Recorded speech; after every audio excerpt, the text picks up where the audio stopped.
શરૂઆત હું છું. મારા દરેક કણમાં જીવન સમાય છે.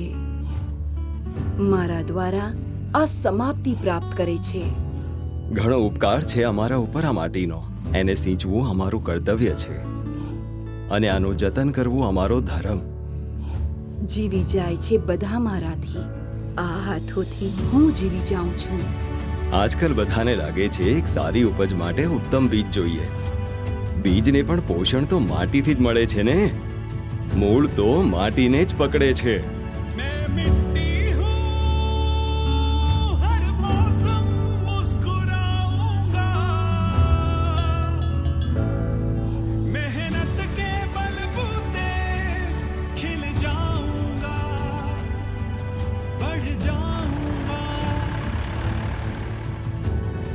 દરેક ક્ષણ એમના ઈરાદાઓ ગુંજે છે. આ દરેક મોસમથી લડે છે. આ દરેક હાર પછી પાછા ઉઠે છે.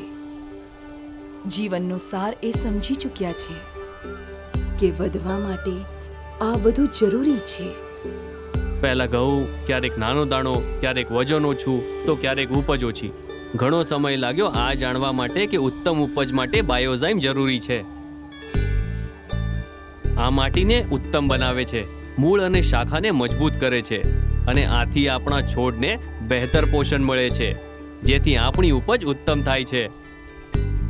ધૂળ જેવી દેખાઉં છું પણ છું જીવનથી ભરેલી. માટીમાં જેટલા જીવાણુ હોય એટલી ઉપજ વધુ થાય છે. બાયોઝાઇમમાં રહેલું લિમનરિન લાભદાયક જીવાણુની સંખ્યા વધારે છે, જે વધુ ઉપજ માટે જરૂરી છે. બાયોઝાઇમમાં રહેલું ફોટો હાર્મોન્સથી કોશિકાઓનું નિર્માણ થાય છે, જેથી છોડમાં ક્લોરોફિલનું ઉત્પાદન વધે છે અને મૂળનો બહેતર વિકાસ થાય છે. આના ખાસ એન્ઝાઇમ્સ છોડની પોષક તત્વ ગ્રહણ કરવાની ક્ષમતા વધારે છે, જેથી છોડનો વિકાસ વધુ ઝડપથી થાય છે. મારા ઉપર એક દુનિયા છે. અહીં જીવવું હોય તો બચવું પડશે. વાતાવરણના બદલતા તાણથી પાકનું બગડવું એક ઘણું મોટું જોખમ હોય છે. પાકને આવા તાણથી બચાવવું હોય તો ફક્ત બાયોઝાઇમમાં રહેલું બીટેન્સ સૌથી ઉત્તમ ઉપાય છે, જે છોડને વાતાવરણના તાણથી લડવાની શક્તિ આપે છે, જેથી પાક દરેક ઋતુમાં બહેતર વધે. જે પોષક તત્વ મારાથી ન મળી શકે એ મળવાથી લાભ લાવે. બાયોઝાઇમમાં રહેલું હાઇડ્રોલાઇઝ પ્રોટીન્સ વધારે ફૂલ, પત્તાઓ અને ફળનો આકાર, જેથી તમને મળે ગુણવત્તાયુક્ત વધુ ઉપજ 5ના દમ સાથે. અને આ બધું અહીંથી શરૂ થાય છે. એટલાન્ટિક દરિયાળી ઘાસમાં ભરપૂર માત્રામાં પૌષ્ટિક તત્વ, વિટામિન્સ અને મિનરલ્સ મળે છે, જે ઉપજને વધારવા માટે જરૂરી હોય છે. આ દરિયાળી ઘાસને બાયોઝાઇમના આધુનિક બિલ્ટ ટેકનોલોજીથી હજી વધુ પૌષ્ટિક બનાવાય છે, જે પછી તમારા સુધી સુરક્ષિત રીતે પહોંચાડવામાં આવે છે.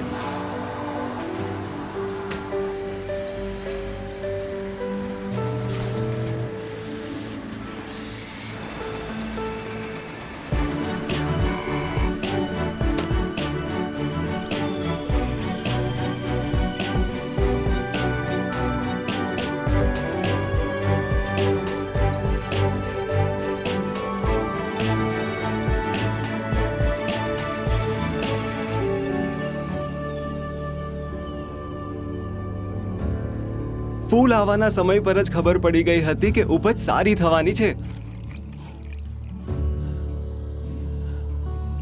લોકોએ બાયોઝાઇમ લગાડવાનો ઉપાય આપ્યો, તો મેં વિચાર્યું કે હું પણ ટ્રાય કરું. હવે તમે જુઓ કેટલી સારી ઉપજ થઈ છે.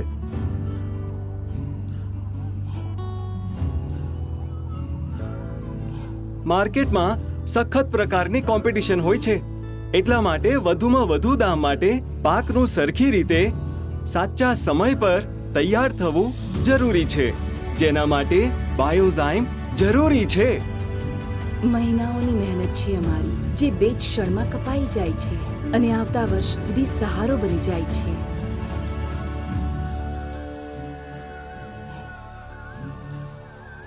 પહેલા તો બાપુજી નહોતા ઈચ્છતા કે હું પણ કિસાનીમાં લાગી જાઉં.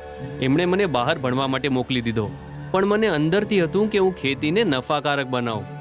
બસ થોડી પદ્ધતિ બદલવાની જરૂરત હતી.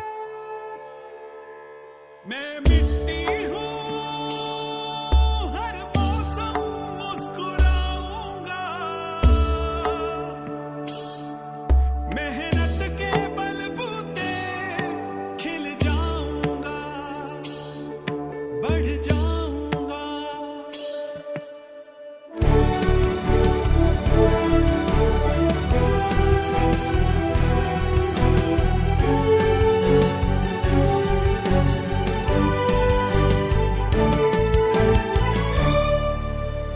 બાયોસ્ટેડનું બાયોઝાઇમ આગળ વધવું જરૂરી છે.